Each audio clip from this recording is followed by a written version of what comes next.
नमस्कार प्यारे साथियों, काव्य हेतु आज का विषय है। काव्य हेतु क्या है, किस आचार्य ने किस काव्य हेतु को कहा है, भेद कितने बताए हैं, क्या परिभाषाएं हैं, वो सारी चीजें आज हम लोग क्लियर करने वाले हैं। तो काव्य हेतु का मतलब क्या होता है? हेतु का अर्थ ही होता है कारण। तो सीधी सी बात है, सिंपल सी बात है, काव्य के कारण। और कारण मतलब, काव्य के कारण मतलब, तो काव्य का हेतु का अर्थ क्या है? काव्य हेतु मीन्स कारण। तो काव्य के उत्पत्ति का जो कारण है वही काव्य का हेतु कहलाता है। या यूं कहें कि किसी व्यक्ति में काव्य रचना की सामर्थ्य उत्पन्न कर देने वाले कारण काव्य हेतु कहलाते हैं। यानी किसी एक व्यक्ति के अंतरतम में या अंदर काव्य के रचने की जो सामर्थ्य, शक्ति या बल उत्पन्न कर देने वाले जो कारण होते हैं, हम उनको क्या कहते हैं? हम उन्हीं को काव्य हेतु कहते हैं। इसमें से दो चार चीजें बहुत इंपॉर्टेंट हैं, वही देखिए मुख्य हम लेके आए हैं। जो फालतू की बातें हैं वो हमने छोड़ दी हैं। केवल एग्जाम में जिनका ताल्लुक है और अधिकतर वहीं से प्रश्न बनते हैं वो लेकर के आए हैं। 10-20% चीजें जो बातचीत लिखी होती है तमाम, वो नहीं, इस बिल्कुल निचोड़। अब बाबू गुलाब राय के अनुसार आप एक परिभाषा ये समझिए, हेतु का अभिप्राय उन साधनों से है जो कवि की काव्य रचना में सहायक होते हैं। अब बाबू गुलाब राय ने क्या माना है? हेतु मतलब कारण, नहीं साधन माना है। उन्होंने कहा हेतु का मतलब क्या है? हेतु का मतलब उनका साधन से है। हेतु का मतलब साधन से है। उन्होंने कहा कि हेतु का सीधा सीधा मतलब साधन से है, और वह ऐसे साधन हैं जो काव्य के रचने में सहायक होते हैं। ठीक है, ऐसे साधन जो सहायक होते हैं काहे में? काव्य रचना में, उन्हें क्या कहते हैं? काव्य हेतु। तो अब तक आपको स्पष्ट हो गया होगा कि भाई काव्य हेतु है क्या। काव्य हेतु है क्या? तो काव्य हेतु का मतलब है वे कारण जिनसे हम लोग काव्य रचना कर पाते हैं। एक कवि काव्य रचना कर पाता है, वे कारण जो व्यक्ति में काव्य रचना की सामर्थ्य उत्पन्न कर देते हैं, या ऐसे साधन जो काव्य रचना में सहायक होते हैं, वो सब काव्य हेतु कहलाते हैं। फिर देखिए, मध्यकालीन आचार्यों में कुलपति ने सर्वप्रथम काव्य हेतु का विवेचन किया। ठीक है, आप पहले ये प्रश्न बन जाएगा आपका कि काव्य हेतु का विवेचन मध्यकाल में, मध्यकाल की बात, मध्यकाल में आचार्यों में कुलपति ने ही सर्वप्रथम काव्य हेतु का विवेचन किया था। ठीक है, सबसे पहले काव्य हेतु का विवेचन, मध्यकाल की हम बात कर रहे हैं, आदिकाल की नहीं। तो मध्यकाल में सबसे पहले कुलपति ने सर्वप्रथम काव्य हेतु का विवेचन किया था। अब हम देख लेते हैं काव्य के हेतु होते कितने हैं। काव्य हेतु 3 होते हैं। कौन कौन से? प्रतिभा, व्युत्पत्ति और अभ्यास। यानी हम प्रतिभा के कारण कभी कभी काव्य रचना कर लेते हैं, कभी व्युत्पत्ति के कारण और कभी अभ्यास के कारण भी काव्य रचना करने में एक व्यक्ति सक्षम, समर्थ हो सकता है। ठीक है, तो काव्य के 3 कारण, 3 हेतु, 3 साधन माने गए। एक तो प्रतिभा, भैया हम में टैलेंट है तो भी काव्य रचना होगी, या तो व्युत्पत्ति के कारण काव्य रचना कर सकते हैं हम लोग, या फिर अभ्यास के कारण। रोज रोज हम लोग एक दोहे का अभ्यास करते रहें और अभ्यास करते करते अटपटे खराब दोहे बनाते रहें, खराब दोहों की रचना करते रहें, इसलिए और धीरे धीरे करते करते, अभ्यास करते करते एक दिन हमारे दोहों में, हमारी चौपाइयों में, हमारे छंदों में निखार आ जाता है। बस क्या होता है, हमें काव्य रचना, काव्य प्रतिभा हमें उत्पन्न हो जाती है और हम लोग काव्य रचना करने लगते हैं। तो सीधी सी बात है, काव्य के हेतु मात्र 3 माने गए हैं, प्रतिभा, व्युत्पत्ति और अभ्यास। ठीक, प्रतिभा, व्युत्पत्ति और अभ्यास। कभी कभी क्या होता है, अचानक काव्य उत्पन्न हो जाता है। हम रास्ते चल रहे हैं और अचानक से मन में गुनगुनाहट की ध्वनि उत्पन्न हुई, तो अचानक से 1 पंक्ति 2 पंक्ति राइमिंग वर्ड भी मिल जाते हैं, तो ताल मिलकर के 2 बन जाती हैं, तो 2-2, 3-3 पंक्ति, 4-4 पंक्ति, ऐसे। तो अचानक से भी उत्पन्न भी हो जाता है, और अभ्यास से भी काव्य हेतु एक अभ्यास भी है, और प्रतिभा भी हमारा काव्य हेतु है। अब चलते हैं प्रतिभा के प्रकार। प्रतिभा, अब यहीं पर ये प्रतिभा है, तो इस प्रतिभा के दो प्रकार हैं, एक तो सहजा प्रतिभा और दूसरी उत्पाद्या प्रतिभा। प्रतिभा दो प्रकार से होती है, प्रतिभाएं हमारे अंदर टैलेंट के दो प्रकार हैं, ठीक है। और ये दो भेद रुद्रट ने किए हैं। किसने? आचार्य रुद्रट ने प्रतिभा के दो प्रकार बता दिए।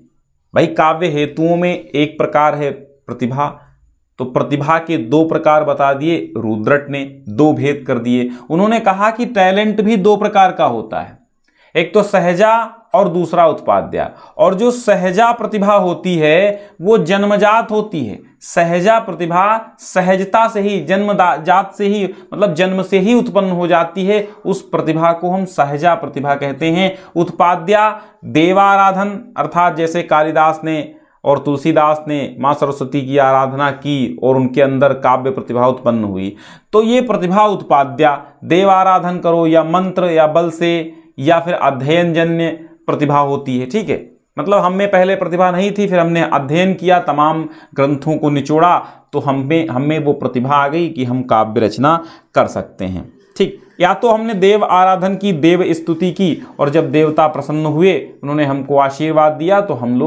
हमारे अंदर वो प्रतिभा उत्पन्न हो गई, तो हम काव्य रचना करने लगे।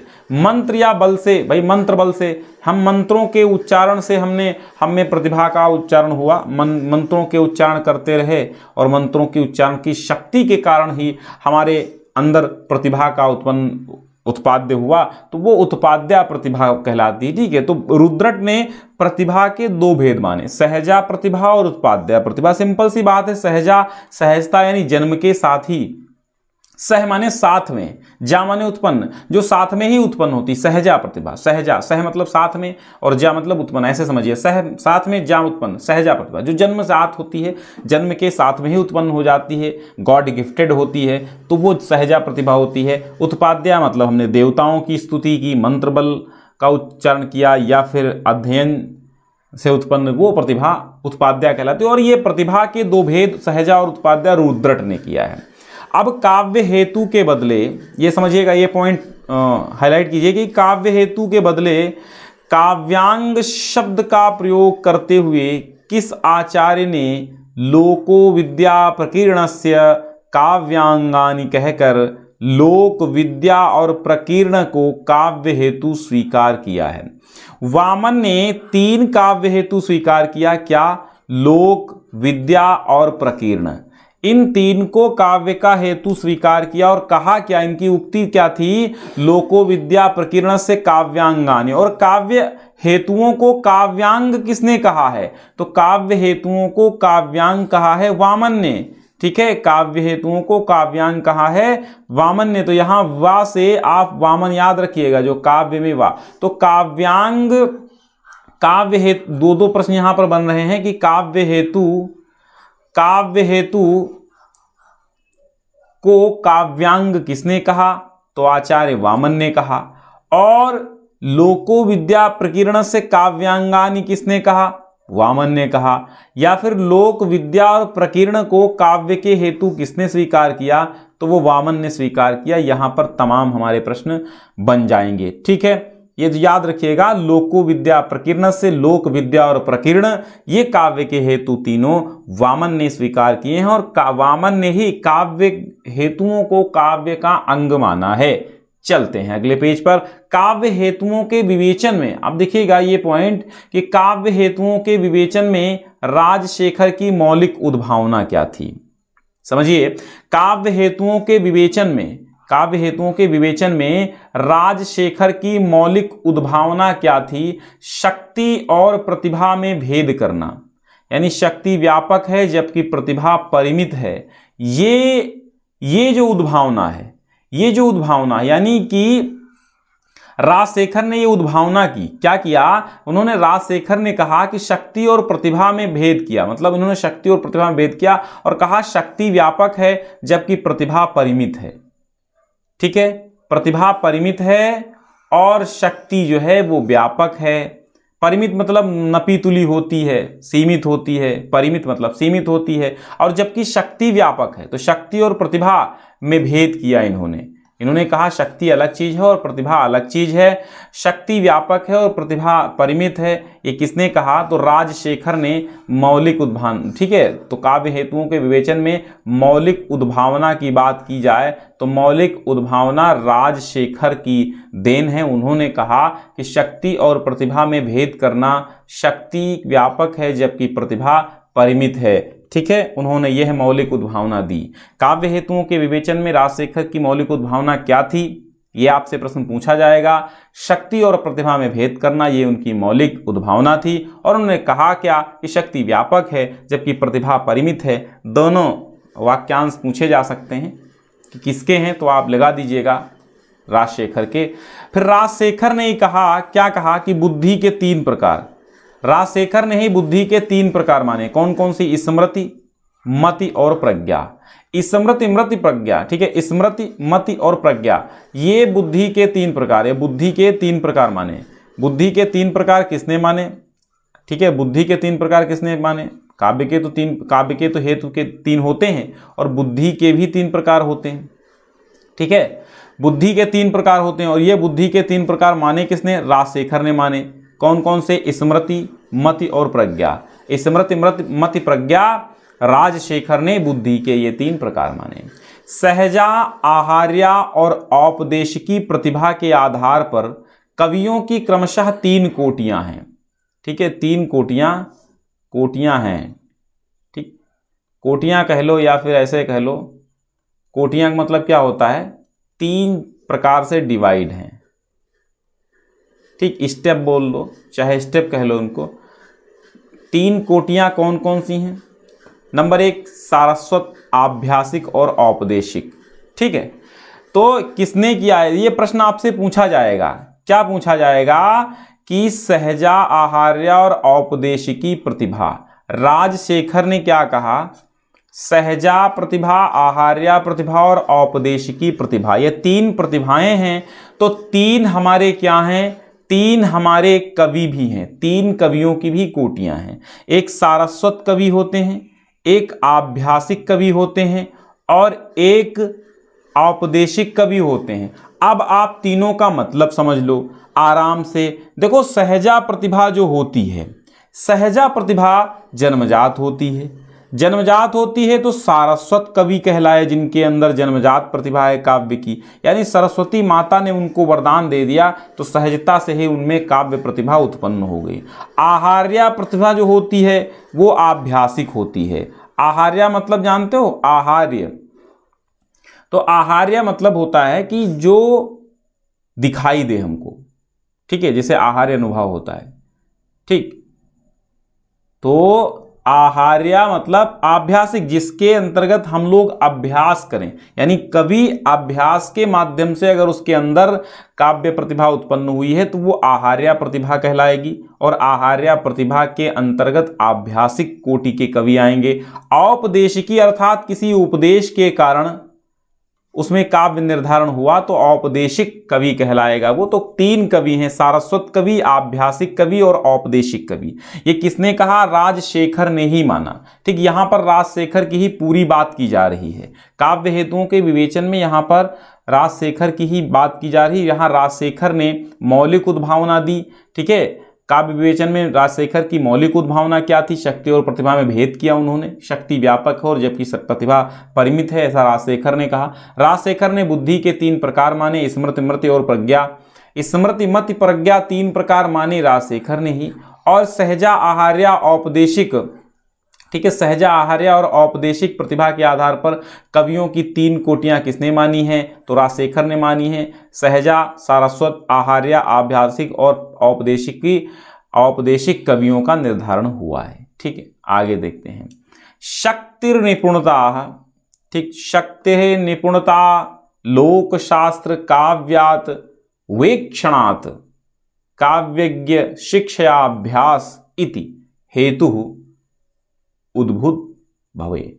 मतलब आचार्य मम्मट का ये आचार्य मम्मट का कथन है कि शक्ति निपुणता लोक शास्त्र काव्यात वेक्षणात। शक्ति निपुणता का लोक शास्त्र काव्यात वेक्षणात आचार्य मम्मट ने कहा। ठीक है, ये काव्यज्ञ शिक्षा अभ्यास इति हेतुः तुद्दुद् भववे। तो आचार्य मम्मट का यह सूत्र है, याद रखिएगा, शक्ति निपुणता लोक शास्त्र काव्यात वेक्षणात्। अब देखिए, प्रतिभा को काव्य निर्माण का एकमात्र हेतु मानने के कारण किस आचार्य को प्रतिभावादी आचार्य कहा जाता है? प्रतिभा को काव्य निर्माण का एकमात्र हेतु मानने के कारण किस आचार्य को प्रतिभावादी आचार्य कहा जाता है? तो प्रतिभा को काव्य निर्माण का एकमात्र हेतु माना है पंडित राज जगन्नाथ ने। उन्होंने कहा कि बस प्रतिभा है जो एकमात्र कारण है क्या? काव्य निर्माण का। मात्र टैलेंट के द्वारा ही काव्य का निर्माण हो सकता है, प्रतिभा के द्वारा ही, मेधा बुद्धि के द्वारा ही काव्य का निर्माण हो सकता है। एकमात्र ये कारण पंडित राज जगन्नाथ ने माना। उन्होंने कहा भैया काव्य की रचना कैसे हो सकती है? मात्र प्रतिभा के कारण। और इसीलिए इस आचार्य को प्रतिभावादी आचार्य कहा जाने लगा। पंडित राज जगन्नाथ को प्रतिभावादी आचार्य कहा जाने लगा क्योंकि प्रतिभा को काव्य निर्माण का एकमात्र हेतु इन्होंने माना था।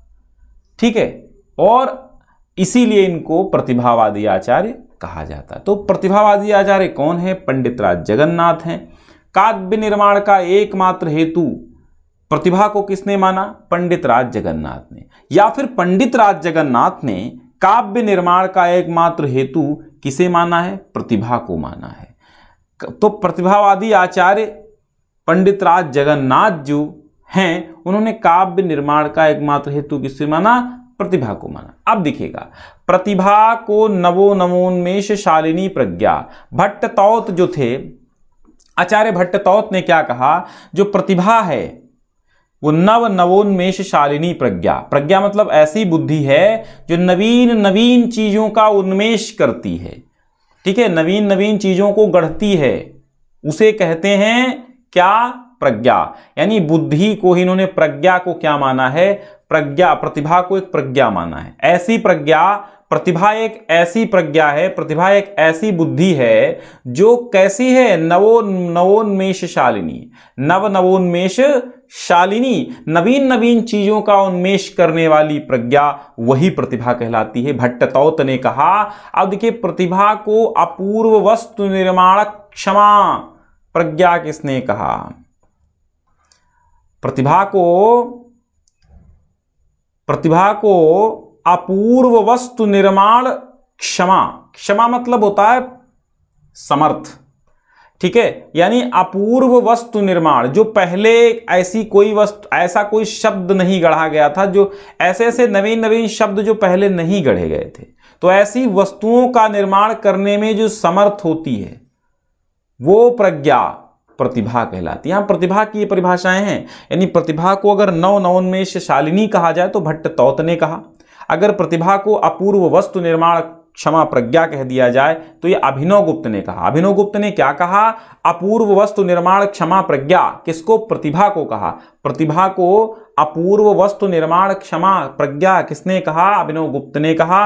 और नवोन्मेष शालिनी प्रज्ञा प्रतिभा को किसने कहा? तो भट्टतौत ने कहा। और फिर काव्य निर्माण का एकमात्र हेतु प्रतिभा को किसने माना? तो पंडित राज जगन्नाथ ने माना। अंत देखिएगा, लोको विद्या प्रकीर्ण से काव्यांगानि वामन, शुरुआत में ही हमने पढ़ाया था आपको, लोको विद्या प्रकीर्ण से काव्यांगानि वामन। तो ये थे कुछ महत्वपूर्ण कथन जो हमने आपको बता दिए। चलिए आज के लिए बस इतना ही। बहुत बहुत धन्यवाद। आपको अच्छा लगता है तो आप जुड़े रहिए और अपनी तैयारी ढंग से करते रहिए। और पीडीएफ इसकी पाने के लिए डिस्क्रिप्शन में हमने लिंक दे दिया है। पेज पर पहुंचकर आप सबसे नीचे जाएंगे तो आपको लिंक मिल जाएगा जहां से आप इसे डाउनलोड कर पाएंगे। चलिए बहुत बहुत धन्यवाद।